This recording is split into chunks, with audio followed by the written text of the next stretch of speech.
ஈஜிப்தினுடைய கண்ட்ரோல்ல இருக்கக்கூடிய சினாய் மலைப்பகுதிகளில் இருக்கக்கூடிய சில முக்கியமான பங்கர்கள்ல சேமிக்கப்பட்டு வருகிறது என்கிற தகவல்களை இன்றைக்கு இஸ்ரேல் வெளியிட்டிருக்கிறது. ஆனால் இது தொடர்பாக இதுவரைக்கும் கெய்ரோவில் இருந்து எந்த விதமான அறிவிப்புகளும் வரல. கத்தார் மேல அட்டாக் பண்ணின மாதிரி ஈஜிப்ட் மேலேயும் ஒரு அட்டாக் நடக்குமாக இருந்தால் கத்தார் படி ராஜதந்திர ரீதியில் அணுகியதோ அதுபோன்று ஈஜிப்ட் அணுகுவதா அல்லது இராணுவ ரீதியிலான முயற்சிகளை செய்வதா என்பதை அந்த நேரத்தில் தீர்மானிப்பதற்காகத்தான் இந்த ஏற்பாடுகளை அவர்கள் செய்கிறார்கள் என்பதை அனைவரும் புரிந்து கொள்ள முடிகிற இந்த சந்தர்ப்பத்தில் திங்கட்கிழமை இன்ஷா அல்லாஹ் ஐநாவினுடைய செக்யூரிட்டி கவுன்சில் அல்லாத ஐநாவினுடைய பொது சபையில் ஜெனரல் அசம்பிளியில் 10 நாடுகள் ஒரே நேரத்தில் பாலஸ்தீனத்தை தனி நாடாக அங்கீகரிக்க இருக்கின்றன.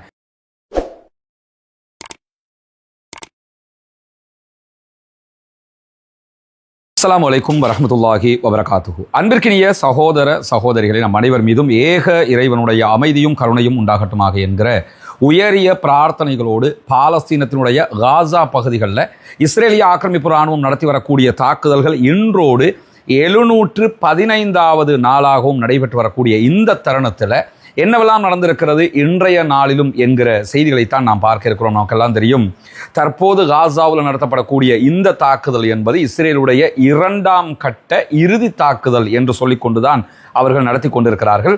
2ஆம் கட்ட தாக்குதல் என்பது கித்தியோன் வேர்கன்ஸ் 2 என்று சொல்லி அவர்கள் பெயர் வைத்திருக்கிறார்கள். இந்த பெயரை பொறுத்தவரையில் கித்தியோன் வேர்கன்ஸ் 2 என்பது அவர்களுடைய ஊடகங்களில் பெரும்பாலும் பயன்படுத்தப்படாத, குறிப்பாக அவர்களுடைய அபிஷியல் டாக்குமெண்ட்டுகளில் பயன்படுத்தப்படாத ஒரு பெயர், ஊடகங்கள் அவ்வப்போது பயன்படுத்தப்படக்கூடிய ஒரு பெயராக அவர்கள் வைத்துக் கொண்டிருக்கிறார்கள். காரணம் என்னன்னு சொன்னா, கித்தியோன் 1ல தான் நிறைய அநியாயங்களை செய்திருக்கிறார்கள். எனவே கித்தியோன் 2 என்று பெயர் வைக்கும் போது மேலும் சிக்கல்களில் இஸ்ரேல் சிக்கிக்கொள்ளும் சர்வதேச அளவில் என்கிற காரணத்தினால்தான் அந்த பெயரை அபிஷியல் ஆவணங்கள் அவங்க பயன்படுத்தாம ஒரு பாரிய தாக்குதலை தற்போது காசாவுக்குள் நடத்தி வரக்கூடிய சூழல்ல சற்று நேரத்துக்கு முன்பதாக அல் ஜசீரா வெளியிட்டிருக்கக்கூடிய ஒரு முக்கியமான செய்தியில பாலஸ்தீன விடுதலை அமைப்பினர் ஒரு 40 பேருடைய புகைப்படங்களை வெளியிட்டிருக்கிறார்கள்.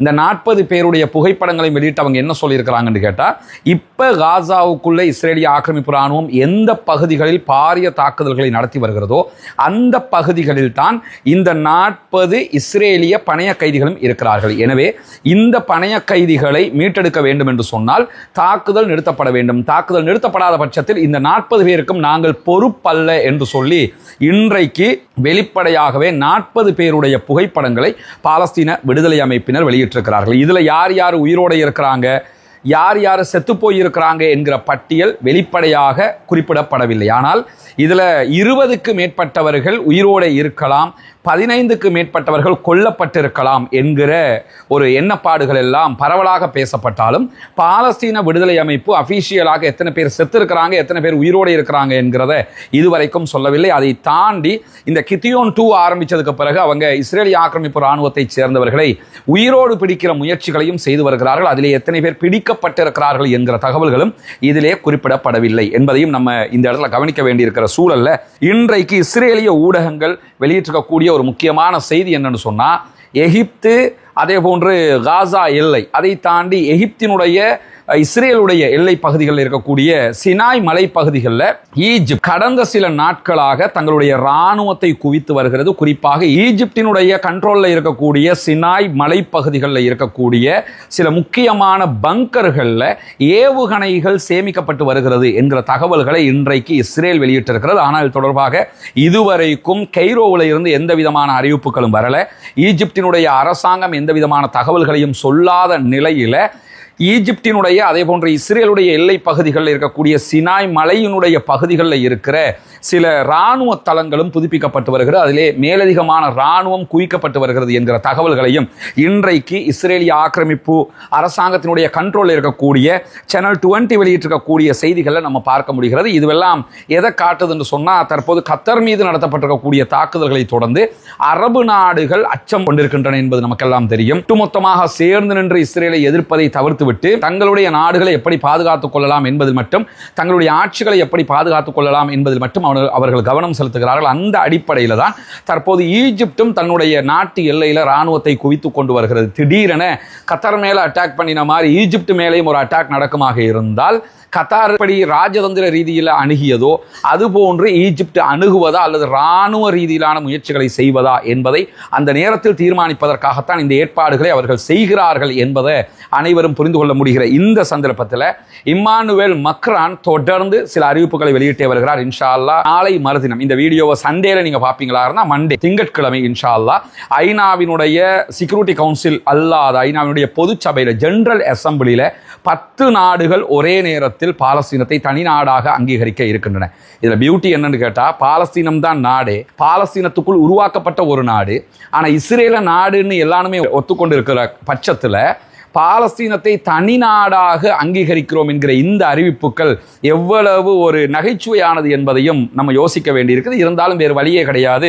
பாலஸ்தீனத்தை ஐநாவினுடைய மன்றம் இதுவரைக்கும் தனி நாடாக மொத்தமாக செக்யூரிட்டி கவுன்சில் அங்கீகரிக்காத நிலையில ஒவ்வொரு நாடும் தனித்தனியாக அங்கீகரிக்க ஆரம்பித்திருக்கிறார்கள். அந்த அடிப்படையில் தான் தற்போது இந்த அங்கீகாரத்தில் வருகிற திங்கட்கிழமை கிட்டத்தட்ட 10 நாடுகள் ஒரே நேரத்தில் அங்கீகரிக்க இருக்கின்றன. இன்றைக்கு காலையில வெளியான தகவல் பிரகாரம் போர்ச்சுகல்லும் தனி நாடாக பாலஸ்தீனத்தை அங்கீகரிக்க இருக்கிறது என்கிற தகவல்களை சொல்லி இருக்கிறார்கள். இப்படியான ஒரு சூழல்ல தான் யூதர்களுக்கு மொத்தமான எதிராளியாக இம்மானுவேல் மக்ரான் மாறியிருக்கிறார் என்கிற ஒரு குற்றச்சாட்டை இஸ்ரேலுடைய பிரதமர் பெஞ்சமின் நெதன்யாகு விடுத்திருக்கக்கூடிய சூழல்ல யூத எதிர்ப்பு என்பது வேறு, பாலஸ்தீனத்தை நீங்கள் தொடர்ந்து அநியாயம் செய்வது என்பது வேறு.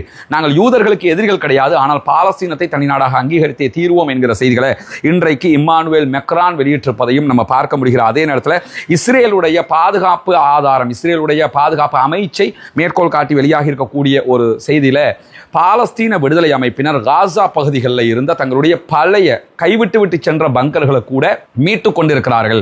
அந்த பங்கர்களில் ஆயிரக்கணக்கான அவர்களுடைய சோல்ஜர்ஸை நிரப்பி வச்சிருக்கிறாங்க என்கிற செய்திகளை ஒப்புக்கொண்டிருக்கிறார்கள். நேற்றைய நம்முடைய வீடியோவில் சொல்லியிருந்தோம், பாலஸ்தீன விடுதலை அமைப்பினர் அறிக்கை ஒன்றை வெளியிட்டிருந்தாங்க. காசாவினுடைய பல பகுதிகளிலும் பங்கர்கள், ஆயிரக்கணக்கான பங்கர்களில் எங்களுடைய சோல்ஜர்ஸ்களை நாங்கள் நிரப்பி இருக்கிறோம். குறிப்பாக இந்த தடவை நாங்கள் நடத்த இருக்கிற தாக்குதல்கள் எல்லாம் கெரில்லா அட்டாக் என்று சொல்லியிருந்தார்கள். கெரில்லா அட்டாக் எங்கெல்லாம் நடத்தப்படுகிறதோ அங்கெல்லாம் இராணுவம் தோல்வி அடையும், யார் அதற்கு எதிராக சண்டையிடுகிறார்களோ அவர்கள் ஜெயிப்பார்கள் என்பதுதான் வரலாறு. குறிப்பாக அமெரிக்கா வியட்நாம் வாரில் தோற்று போனதுக்கான காரணமே வியட்நாம் மக்களுடைய கெரில்லா அட்டாக் என்பது உலகம் அறிந்த ஒரு வரலாற்று பேருண்மை. அந்த அடிப்படையில் தான் தற்போதும் கெரில்லா அட்டாக்கை பாலஸ்தீன விடுதலை அமைப்பினர் கையில் எடுத்திருக்கிறார்கள்.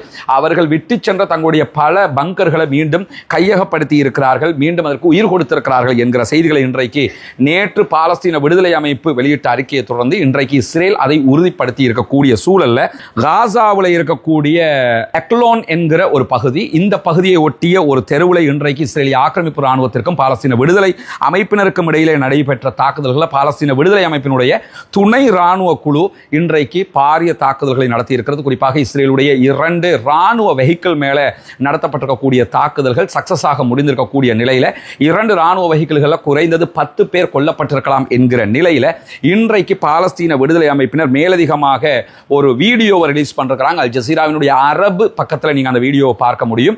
அந்த வீடியோவை நம்ம எடுத்துக்கிட்டோம்னா அதுல ஒரு முக்கியமான சம்பவம் காட்சிப்படுத்தப்படுகிறது. தியோன் 2 வேகன்ஸ் தாக்குதல் 2வது தடவையாக தற்போது இஸ்ரேல் நடத்தி கொண்டிருக்கக்கூடிய சூழல்ல பாலஸ்தீன விடுதலை அமைப்பினர் நடத்தக்கூடிய ஒரு தாக்குதல் தான் இந்த மூசாவின் கைத்தடி என்கிற பெயர்ல நடத்தப்படுகிறது. மூசா அலைஹிஸ்ஸலாம் கையில் ஒரு கைத்தடியை வச்சுக்கிடுவாங்க.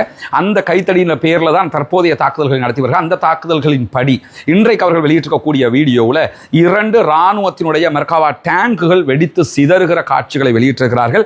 அந்த வீடியோவில் மேலதிகமாக 2 சகோதரர்கள், அங்கே இருக்கக்கூடிய பாலஸ்தீன விடுதலை அமைப்பினுடைய 2 சோல்ஜர்ஸ்கள் பேசுகிற செய்திகளும் பதிவு செய்யப்பட்டிருக்கு. குறிப்பாக அதில் இருக்கக்கூடிய போராளிகளில் ஒருவர் சொல்லும்போது, இந்த மரணம் என்பதே ஒரு மாயை, அவர் அதில் பேசுகிறாரு, நாங்கள்லாம் மௌத்துக்கு பயப்படலை, மரணம்ங்கிறது ஒரு மாயை, அதை யாரெல்லாம் தேடிக்கிட்டு இருக்கிறாங்களோ அவங்க தான் மௌத்துக்கு பயப்படுவாங்க, யாரெல்லாம் எங்களை நோக்கி வர்றாங்கன்னு சொன்னால் அவங்க அத்தனை பேர் மரணத்தை தேடி வர்றாங்கன்னு அர்த்தம், அவங்க தான் சாவதற்கு பயப்படுவார்கள், நாங்கள் மரணிப்பதற்கு பயப்படவில்லை, இறைவன் மீது ஆணையாக என்று அல்லாஹ் மீது சத்தியமிட்டு விட்டு தொடர்ந்து என்ன சொல்கிறாங்கன்னு கேட்டால், குதிரையை போல நம்முடைய வாழ்க்கையை நாம் முன்னாடி எடுத்துக்கிட்டே போவோம், குதிரை பின்னாடி வராது, முன்னாடி தான் போகும், அதே மாதிரி நாங்களும் எங்களுடைய வாழ்க்கையை முன்னாடி எடுத்துக்கிட்டே போய்கொண்டிருக்கிறோம், எங்களுக்கு எது கிடைக்க வேண்டுமோ அதை இறைவன் முடிவெடுப்பான். அந்த அடிப்படையில் இந்த இழப்புகள் வந்தாலும் அல்லது வெற்றி வந்தாலும் அது இறைவனுடைய புறத்திலிருந்து வர வரக்கூடியது இறைவன் எங்களுக்கு வெற்றியை தருவான் என்கிற நம்பிக்கை இருக்கிறது. அந்த அடிப்படையில் தான் இந்த யுத்தத்தை செய்கிறோம்னு சொல்லி அவங்க பேசிக்கொள்கிற காட்சிகளும் அதிலே பதிவு செய்யப்பட்டிருக்கு. எனவே இறைவனை நம்பி இந்த போராட்டத்தில் அவர்கள் குதித்திருக்கிறார்கள் என்கிற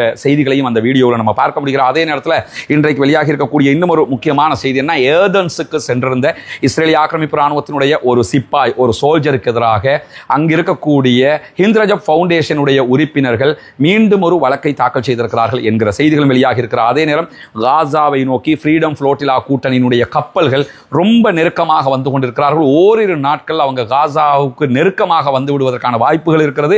அவர்கள் வருகிற பட்சத்தில் அவர்கள் மீது தாக்குதல் நடத்தியாவது அவர்களை கைது செய்வோம் என்கிற நிலையை இஸ்ரேலிய ஆக்கிரமிப்பு ராணுவம் எடுத்திருக்கிறது.